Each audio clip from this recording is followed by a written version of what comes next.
something I would love more information on. Now, the other console right now for the PlayStation is the PS5 Pro. We're starting to see those analysis of it. And as I've mentioned on my channel more than once here, I think the PS5 Pro is a beta test for PSSR. I think that is the main thing for it. It is machine learning, it is AI. The more information that the PSSR can get, the better it will be for the future.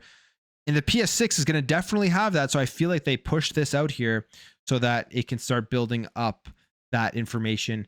Developers can utilize it starting now and then really go full throttle on PSSR with the PlayStation 6. And we are seeing that beta test in action with many games on the PS5 Pro just not, I think, being as good as people would have expected. This one is an interesting one. It is backwards compatibility. Backwards compatibility sometimes is handled differently. We saw this even early on in this generation where there were some weird things happening between the Series X and the PlayStation 5. I don't think this means the PS5 Pro is a bad console. I just think as of right now, that jump between the base console and the mid-gen refresh, not as big as a lot of people were hoping.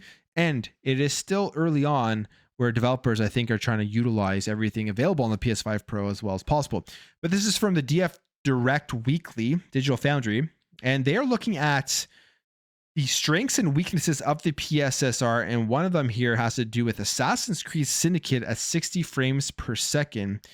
And here is what they say. It is very, very close here to the Xbox Series X, which I think a lot of people with a PS5 Pro spending $700 would have expected more of it. Here's what they say. In the first cutscene here, we're seeing that the PlayStation 5 version running that old PS4 code is the least performant of the lot, right? Interesting stuff. The Pro, on the other hand, is kind of battling it out with Xbox Series X for the smoothest performance overall.